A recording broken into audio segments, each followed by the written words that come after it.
Unfortunately, this entire break in physics somehow is able to create a black hole, eventually sucking up all of the universe. Yes. That includes your loaf. No.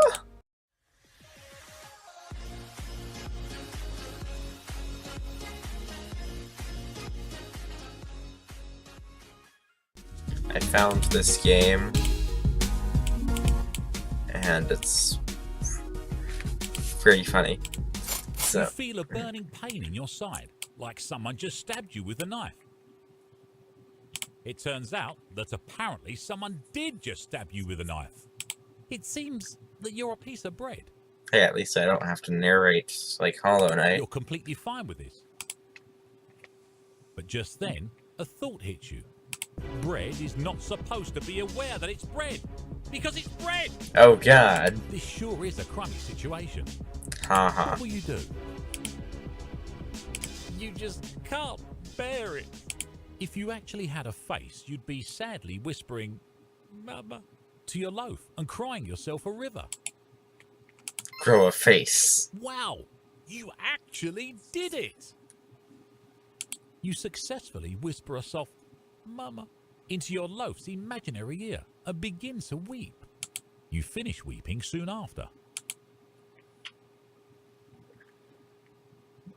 I'm gonna eat myself out of existence because I am so sad about my loaf. You consume your entire body, a newly acquired face, all in one big chomp. Unfortunately, this entire break in physics somehow is able to create a black hole, eventually sucking up all of the universe. Yes. That includes your loaf. No. Are you happy with yourself?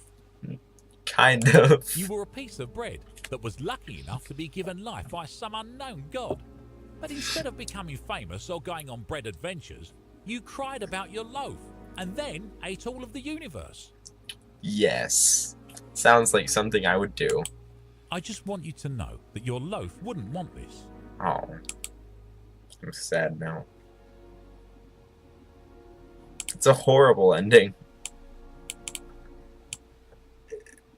It's the... Okay. I'm gonna cry some more You're now. about to start bawling your eyes out when a thought occurs. You could just stop being a big baby and suck it up. Are you going to go through with this idea? Oh, the power to you. You end up becoming a respectable citizen in society, moving in with a suitable human partner, getting a rescue pit bull named Rousey, and landing a job at a plumbing company. What? Sure, those stupid skater kids always call you Mario, but are they eating out at fancy restaurants once every week? I'm a piece of bread. Why am I called Mario? Possibly, but that means absolutely nothing to you, as you went from a piece of bread to a wonderful spouse and a successful plumber. Yeah. And that's all that matters. Yeah.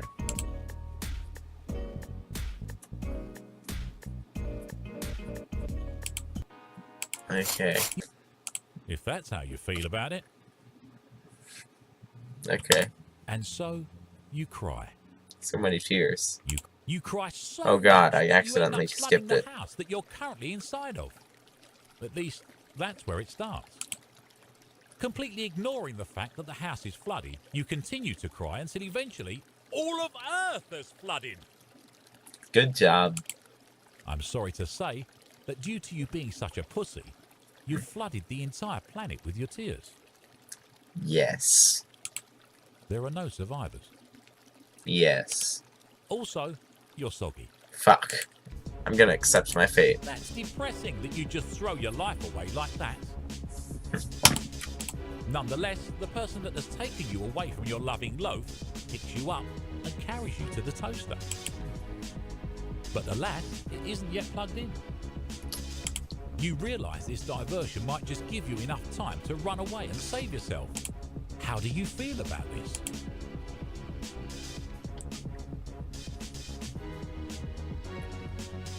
Some type of way. Feeling a bit regretful in being the only self-aware slice of bread on the planet and just throwing it all away.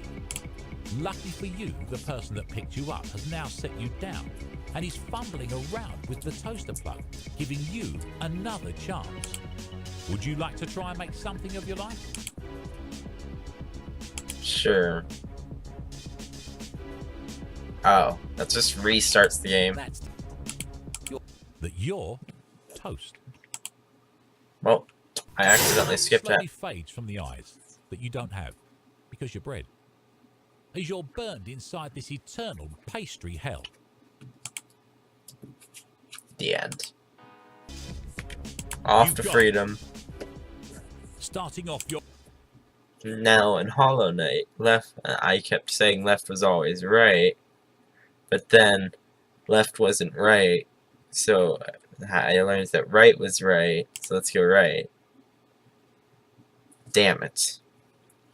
I think I died. It appears that the odds are not in your favour, as your torturer recaptures you in their gigantic grip and sticks you back in the toaster where you belong.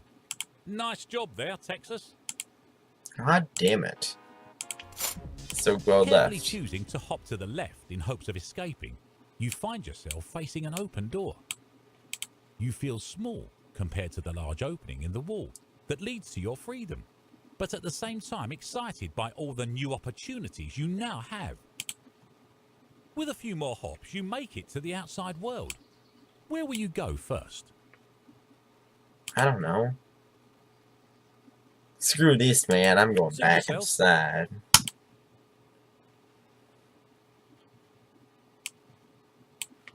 The giant person grabs you from off. That's it.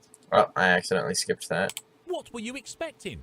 Some dragon to come swooping through the house? Or maybe King James III would just ride up into the kitchen on his horse to deliver you a quest or something? Kind of was. No, sorry. This is the path you created for yourself, bud. Damn it. Well then, I just failed. Fuck out of this. Okay. You make your way to the swankiest hot dog cart in town, operated by an even equally swanky looking person who looks to be bent over and asleep, their chin resting on the palm of their hand, snoozing face inches close to falling on the scalding hot surface of the cart.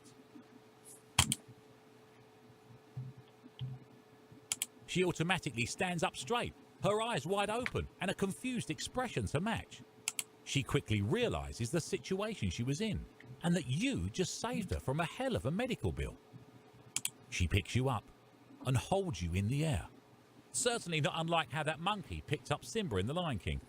She praises you endlessly for saving her face, mentioning, somewhere in the word vomit, that her name is Alexandria. So what now?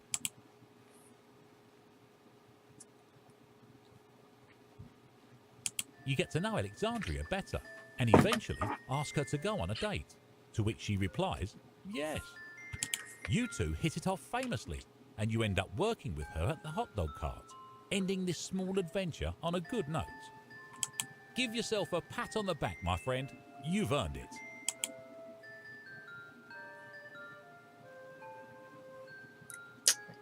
I just got a piece of bread in a relationship with a hot dog stand person.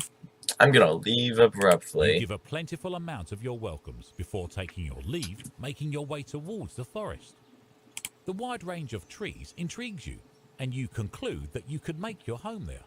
Fast forward a few years, and you've built a slice of bread-sized cottage beside a river, where you use your body as bait for fish, and then wrestle them so you can later cook them and eat them. Well then. Of course, you never actually do eat them because, well, you know, you're a slice of bread. But it's the thought that counts. What? Man, life in the wilderness sure is intense, but you wouldn't have it any other way. I'm just wrestling fish for no reason. Their name is Alex. Oh god, it's Alex, So not what now? Alexandria. Unfortunately, years later, one of these bowling trips ended in you messing up a throw. It's shooting up into the air and landing on you, crushing you to death instantly. Oh. Well, that sucks. But at least you died doing something you love with one of your best friends, right? Yeah, I guess. Yeah, there's no real save files. What the fuck is this load menu for? You feel a bit. Don't say anything and let them Their burn. eyes open slowly. and their peaceful expression turns into one of panic. I mean, their face was just about to get burnt by a hot dog cart. They look at you accusingly for not warning them and crush you under their shoe, throwing a in there for emphasis. You can't help but realise that you sort of deserved it though. I guess being a jerk just doesn't work out sometimes. Damn it. That's basically all the endings. I just found this game and thought it would be fun. I'll see you in the next video or something like that. Bye-bye.